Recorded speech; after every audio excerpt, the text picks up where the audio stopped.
On the night of November 12, 2021, surveillance footage captured two young women inside a crowded warehouse in East Los Angeles. They were dancing, smiling, moving to the music under flashing lights. Their names were Christy Giles and Hilda Marcela Cabrales-Arzola. They were 24 and 26 years old. They had their whole lives ahead of them. The timestamp on the video reads just after 4:30 in the morning on November 13th. The camera shows 5 people leaving the warehouse together. Christy and Hilda walk alongside 3 men they had just met that night. All 5 of them climb into a car. The vehicle pulls away from the curb and disappears into the early morning darkness. At 5:11 a.m., another camera picks them up. This one is mounted outside an apartment building on West Olympic Boulevard in Los Angeles. The car pulls into the parking area. The doors open, all 5 people step out. Christy and Hilda walk toward the entrance with the 3 men. They enter the building together. The door closes behind them, but at 4:19 in the afternoon, a security camera from an adjacent building captures something disturbing. This camera points directly at the back staircase of the apartment building. 2 men appear at the top of the stairs. Both are wearing masks. Both are wearing hoodies pulled low over their faces. They are carrying something between them. It's a woman. She is completely unconscious. The men pause at the top of the stairs. One of them looks to the left, then to the right. They are checking to see if anyone is watching. Then they begin moving down the stairs, carefully balancing the woman's limp body between them. At the bottom, they load her into a black car. The car has no license plates. The vehicle drives away. At approximately 6:30 that evening, hospital staff at Southern California Hospital in Culver City reported something strange. A black car with no license plates pulled up to the emergency room entrance. 2 men wearing masks stepped out. They were carrying an unconscious woman. They told the staff they had found her passed out on a street curb somewhere nearby. They said they wanted to help. Then, before anyone could ask their names, the men got back into the car and drove off. The woman was Christy Giles. She was pronounced dead shortly after arrival. But first, we need to understand who Christy and Hilda really were. Mysterious deaths of 2 friends in Los Angeles. Investigators say 2 young women went out for a night of dancing in 2021 and were last seen at a warehouse party. Later, 2 masked men were seen leaving them outside 2 different hospitals. Christy Giles was 24 years old. She was born in Alabama but had moved to Los Angeles to chase her dreams. She worked as a model with Wilhelmina, one of the top modeling agencies in the world. Her job took her all over the globe. She went skydiving in foreign countries. She explored new cities. She loved adventure. But Christy wasn't just a model. She was also studying interior design. She had a creative eye and a passion for making spaces beautiful. In 2021, she was married to John Silliers, a 44-year-old visual effects supervisor and artist. The 2 of them had met at an art gallery in Los Angeles through mutual friends. Jan described his wife as someone who knew how to live in the moment. She was full of life, full of joy. Christy and Jan shared everything, including their locations on their phones. They had a cat named Sand Panther. On the afternoon of November 12, 2021, Christy took Sand Panther for a walk along Venice Beach. The sun was setting over the Pacific Ocean. She snapped photos of the golden sky and sent them to Jan. He was in San Francisco that weekend, visiting his father. "I wish you were here," Christy texted him. Jan would later say he wished he had been there too. He would wish it for the rest of his life. Hilda Marcela Cabrales-Arzola was 26 years old. She was an architect and interior designer from Monterrey, Mexico. She had graduated summa cum laude from a prestigious university.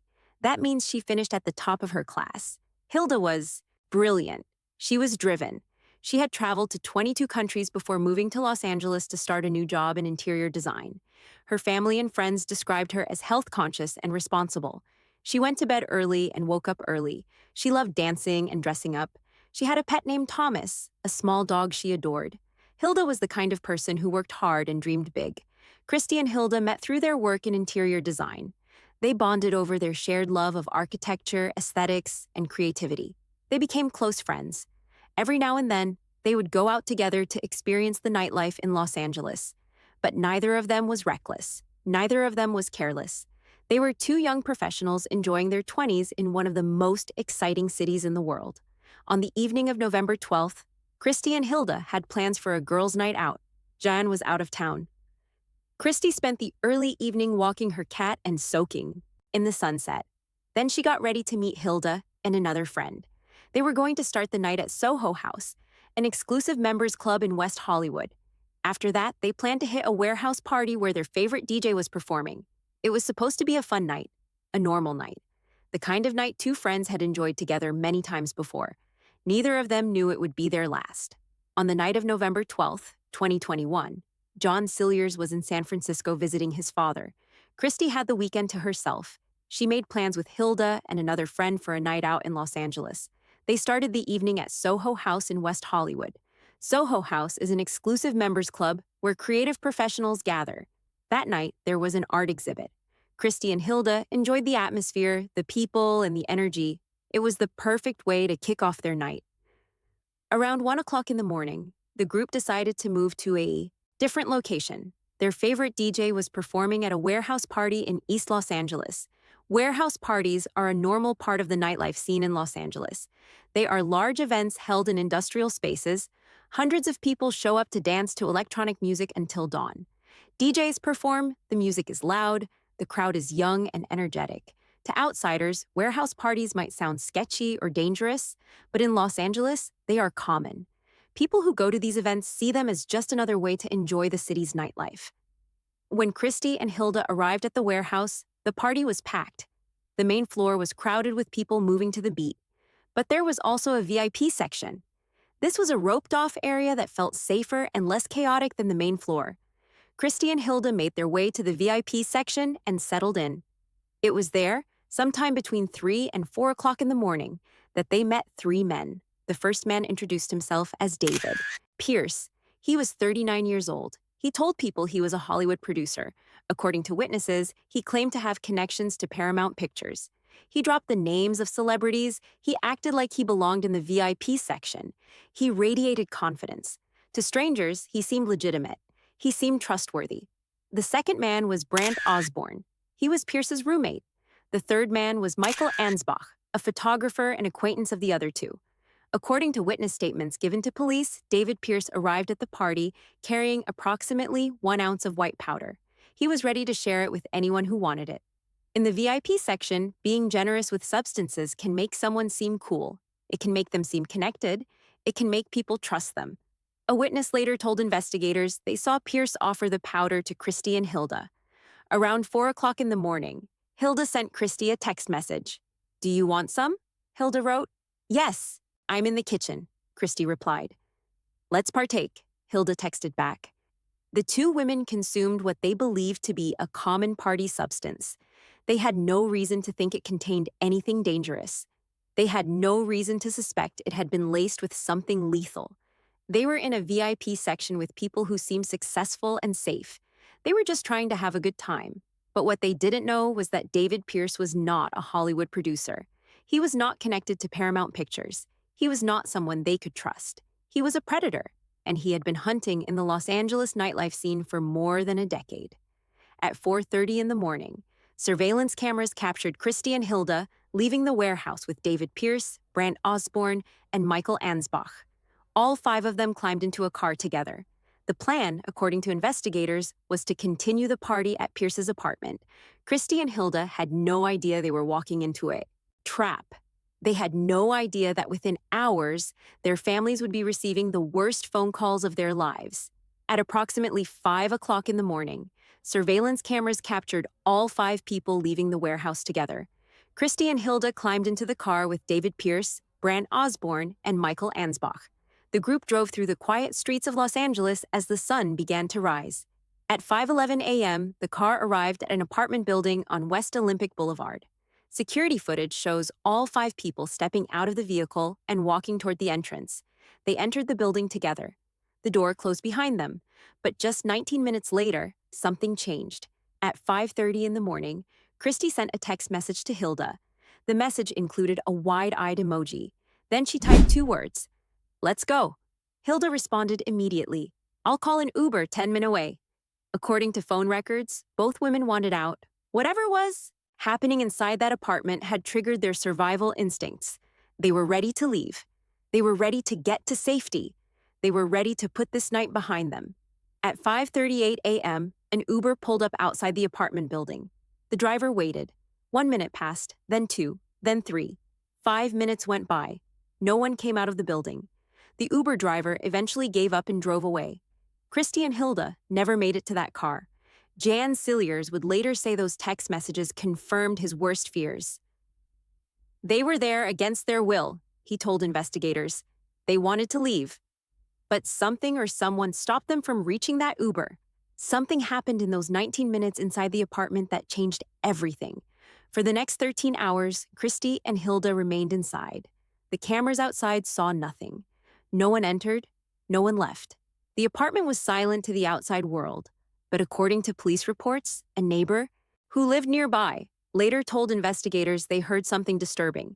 Between 10:30 in the morning and 4 o'clock in the afternoon, the neighbor heard moaning and groaning coming from the apartment. The sounds went on and off for hours.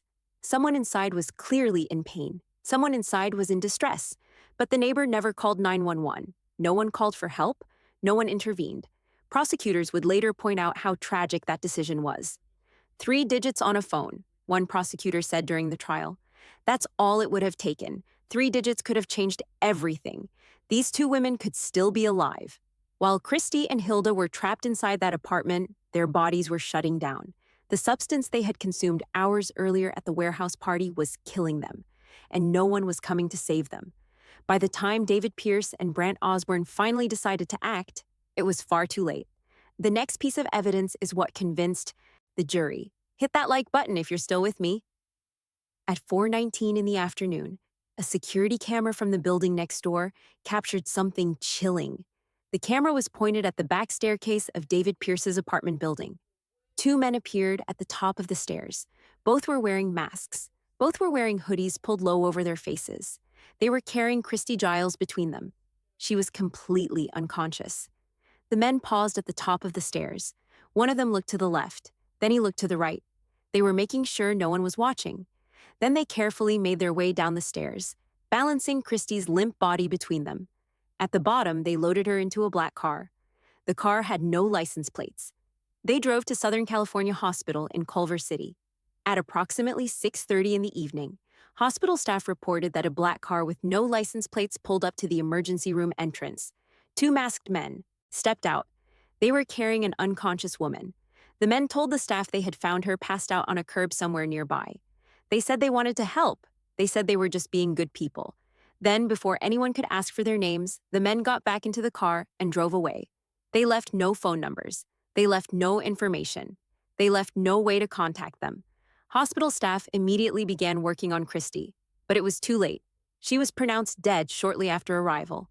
About 2 hours later, the same black car returned to the apartment building on West Olympic Boulevard. Again, the security camera from the adjacent building captured what happened next. David Pierce and Brant Osborne emerged from the back entrance. Again, they were wearing masks and hoodies. This time, they were carrying Hilda Marcela Cabrales-Arzola. She was partially clothed. She was unconscious. They loaded her into the same black car with no license plates. But instead of taking her to the same hospital where they had left Christy, they drove to a different location. This time, they went to Kaiser Permanente West Los Angeles Medical Center, located miles away from the first hospital. At approximately 8:30 in the evening, the masked men carried Hilda to the entrance. They told the staff the same story they had told at the first hospital. They claimed they had found her passed out on the street. They said they were just trying to help. Then they disappeared. Doctors at Kaiser Permanente worked desperately to save Hilda's life. They were able to resuscitate her. Her heart was beating again, but the damage to her brain was already done. Tests showed that her brain activity had stopped.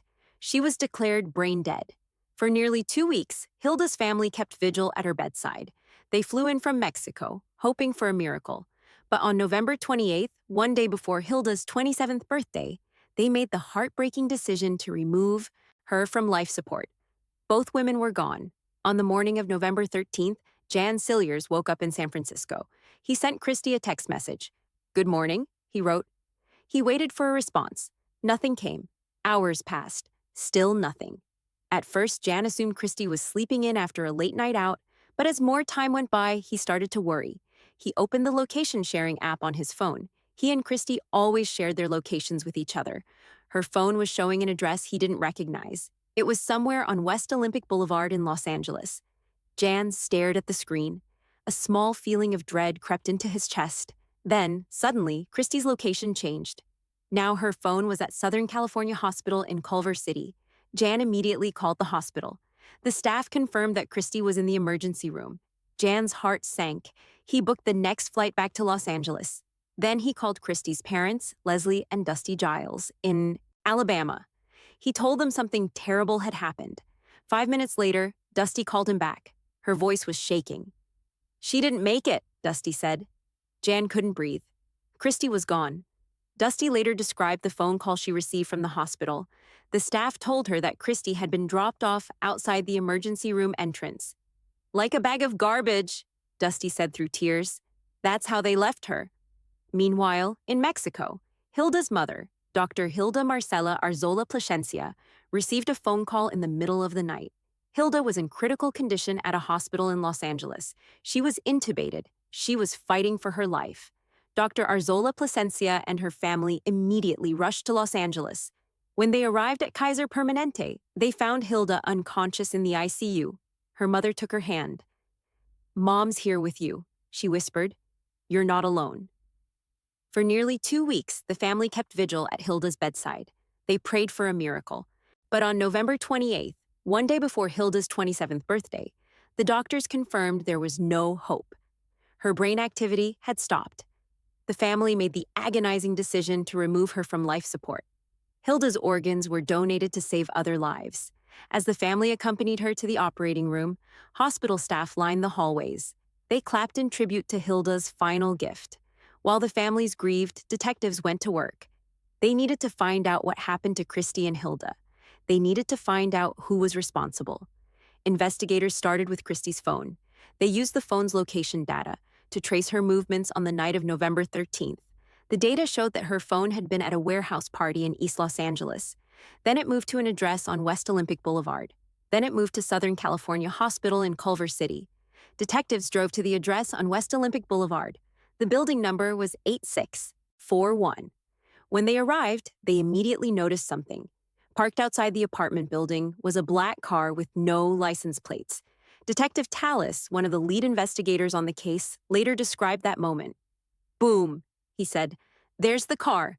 It was the same car that hospital staff had described, the same car that had dropped off both women at 2 different hospitals, the same car that had been driven by masked men who refused to give their names. Detectives obtained search warrants for surveillance footage from the area. They pulled video from the warehouse party. They pulled video from the apartment building. They pulled video from nearby businesses and neighboring buildings. The footage told a clear and disturbing story. The cameras showed Christy and Hilda dancing at the warehouse party. They showed the 2 women leaving with David Pierce, Brant Osborne, and Michael Ansbach. They showed all 5 people arriving at the apartment building on West Olympic Boulevard at 5:11 in the morning. But the most damning piece of evidence came from a security camera mounted on the building next door. This camera was pointed directly at the back staircase of Pierce's apartment building. At 4:19 in the afternoon, the camera captured David Pierce and Brant Osborne carrying Christy's unconscious body down the stairs. Both men were wearing masks and hoodies. They looked around to make sure no one was watching. Then they loaded her into the black car and drove away. About 2 hours later, the same camera captured the same 2 men carrying Hilda's body down the same stairs. Again, they were disguised. Again, they checked to make sure they were alone. Again, they loaded her into the car and disappeared. The footage captured the entire disposal in real time. Detectives also received the autopsy results for both women. The reports revealed that Christy and Hilda had lethal levels of fentanyl in their systems. Fentanyl is a powerful synthetic opioid. It is 50 times stronger than heroin. Even a tiny amount can kill. The autopsies also found another drug in their systems. It was called GHB. GHB is known as a date rape drug. It is used by predators to incapacitate their victims. When Jan Cilliers learned about the drugs found in Christie's system, he was certain of one thing. "Absolutely not," he said. "Definitely not something she would have done to herself. That's just not her." Prosecutors believed that David Pierce had laced the white powder with fentanyl. They believed he did it intentionally. They believed he wanted to incapacitate Christy and Hilda so he could take advantage of them. 3 weeks after Hilda's death, police made their move. They arrested David Pierce, Brant Osborne, and Michael Ansbach. But the men were not immediately charged with murder. Instead, Pierce was held on unrelated assault charges from years earlier. Osborne and Ansbach were initially released, detectives knew they needed more evidence. They needed to build a case strong enough to put Pierce behind bars for good. And as the investigation continued, they discovered something horrifying. Christy and Hilda were not David Pierce's first victims. As news of the case spread across Los Angeles, something unexpected happened. Women began coming forward.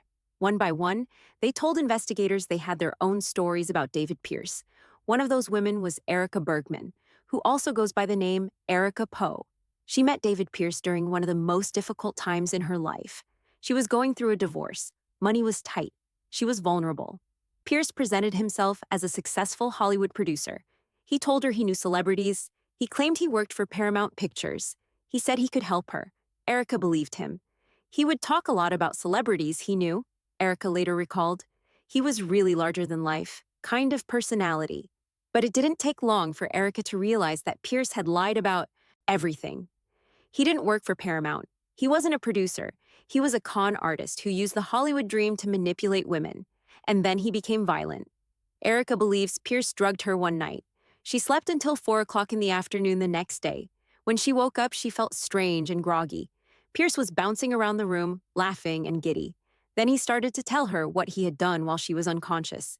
He described how he had assaulted her. The things he told her were incredibly degrading. When Erica tried to leave, Pierce threatened her. He had taken compromising photos. He said he would send them to her ex-husband, whom she was fighting in divorce court. Erica felt trapped. The abuse escalated. One day, Pierce slammed her head onto a marble floor. "The sound in my ears was like an egg cracking," Erica said.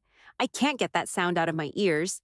Erica eventually escaped, but she was too frightened to press charges. Instead, she tried to warn other women. As far back as 2013, she posted about David Pierce on a website called The Dirty.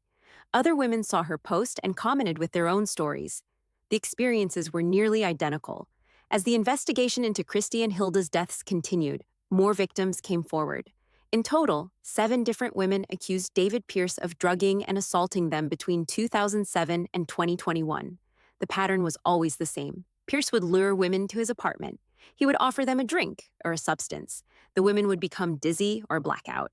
When they woke up, if they woke up, they realized they had been violated. Even more disturbing, police records showed that Pierce had been arrested in 2014 for assault, but the case was rejected by the district attorney's office. The reason given was lack of evidence. It was a he said, she said situation. David Pierce walked free, and he kept hunting. Christy's sister, Misty, later spoke about the frustration the family felt. "It's really sad that 2 beautiful girls had to die in order for him to be in jail," she said. The warning signs had been there for years, but the system had failed to stop him. In May of 2022, prosecutors added 3 more assault charges against David Pierce. That brought the total number of victims to 7 women. 1 month later, in June of 2022, prosecutors felt they had enough evidence to move forward. David Pierce was officially charged with 2 counts of murder in the deaths of Christy Giles and Hilda Marcela Cabrales-Arzola. Prosecutors made a bold decision. They combined all the charges into one trial. Their strategy was simple. They wanted the jury to see the full picture of who David Pierce really was. They wanted the jury to see his pattern of predation.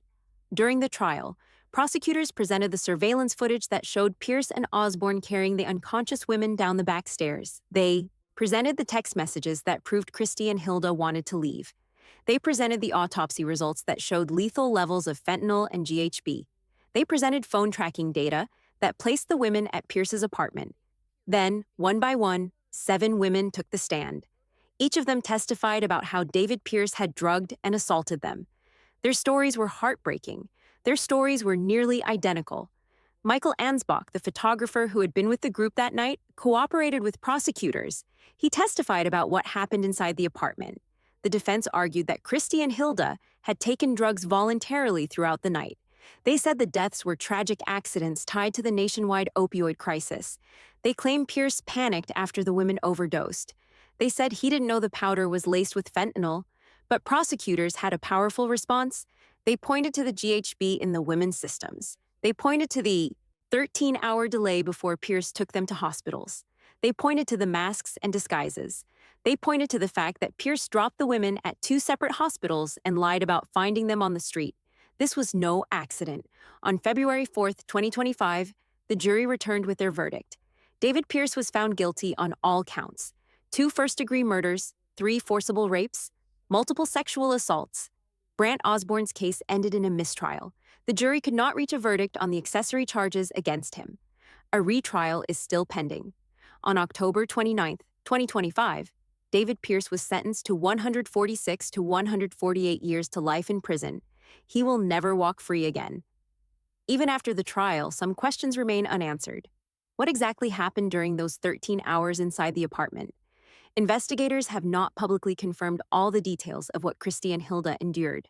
Why did David Pierce and Brant Osborne wait so long before taking the women to hospitals? Prosecutors argued it was to cover up their crimes. But the full reasoning has never been made clear. Why did they drop the women at 2 different hospitals instead of 1? Was it to avoid suspicion? To confuse investigators? No one knows for certain. What was inside the bags that Michael Ansbach carried out of the apartment that day? The contents were never publicly disclosed. What was Brant Osborne's full role in what happened? His case ended in a mistrial. A retrial is still pending. Until that trial concludes, his level of involvement remains unclear. And perhaps the most important question of all, why did the system fail to stop David Pierce after multiple arrests and warnings from victims? He had been arrested in 2014 for assault. Women had posted warnings about him online as far back as 2013. Yet he was allowed to walk free. He was allowed to keep hunting. If the system had acted sooner, Christy Giles and Hilda Marcela Cabrales-Arzola might still be alive. Dusty Giles keeps her daughter's ashes in a butterfly box. The box is wrapped in the wedding dress Christy never got to wear. It was the dress she had planned to wear at a ceremony in Alabama. Dusty remembers how happy Christy was when she found it. "She swirled like a princess in that dress," Dusty said. Jan Cilliers scattered some of Christy's ashes in the places they loved together. He wanted to honor the adventurous spirit that defined her life. In Mexico, Hilda's family treasures the mementos she left behind. They keep a lock of her hair, they keep her summa cum laude diploma, and they keep her beloved pet Thomas, who now lives with Hilda's friend Elaine. "The love we have for Marcy is going to Thomas," Elaine said. "He reminds us about her so much." Both families have transformed their grief into advocacy. They speak out about the dangers young women face in nightlife environments. They urge law enforcement to take assault allegations seriously before tragedy strikes. Hilda's mother, Dr. Hilda Marcela Arzola Plasencia, searches for meaning in the loss. "Maybe this was the way to stop them," she said. "This is a tragedy, but maybe our girls' deaths will save other lives." David Pierce didn't look like a monster. He looked like a successful Hollywood producer. He used VIP access, name-dropping, and confidence to seem trustworthy. That's what made him so dangerous. The warning signs were there for years. Women posted warnings online. Victims reported him to police. He was arrested, but the system ignored the red flags, and 2 young women paid the price. There are lessons we can take from this tragedy. Share your live location with someone you trust during nights out. Never leave a venue with someone you just met, no matter how credible they seem. If a rideshare arrives and your friend doesn't show up, call them immediately. If something feels wrong, call 911. Trust your gut. If you want to leave, leave. Don't wait. Don't second-guess yourself. Carry fentanyl test strips. The opioid crisis has made so-called party drugs deadly. You never know what's been mixed in. And if you hear someone in distress, make the call. 3 digits can save a life. Christy Giles and Hilda Marcela Cabrales-Arzola were daughters. They were friends. They were dreamers. They had their whole lives ahead of them. They trusted the wrong person on the wrong night. If this case showed you something important, share it. And if you haven't already, subscribe, because stories like this need to be told. Christy and Hilda's families will never stop fighting for justice, and will never stop telling their story.